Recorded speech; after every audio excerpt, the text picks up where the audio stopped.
मोर भवन व गणेशपेठ येथे साकारणार पंचतारिकेत स्थानक. नागपूर महानगर 6 ठिकाणी होणार व्यापारी संकुल. पालकमंत्री चंद्रशेखर बावनकुळे. जिल्ह्यातील विविध विकास कामांचा आढावा.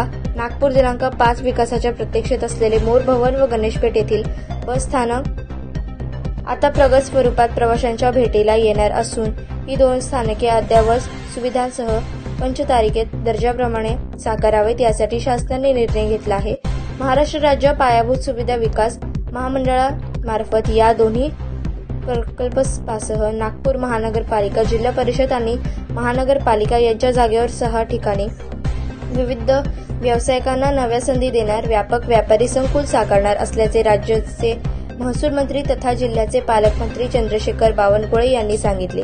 कोणत्याही परिस्थितीत विकास कामांच्या गुणवत्तेबाबत तडजोड न करण्याचे निर्देश त्यांनी अधिकाऱ्यांना दिले.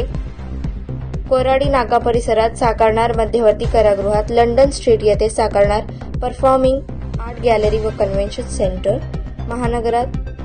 महानगरात 6 ठिकाणी साकारणार अद्ययावत मार्केट. मौजा, अजनी, झिंगाबाई टाकळी आणि बडकच चौक येथील जिल्हा परिषदच्या जागेवर होणार विकास प्रकल्प. अजिंक्य महाराष्ट्र न्यूजसोबत प्रतिनिधी सतीश कडू, नागपूर.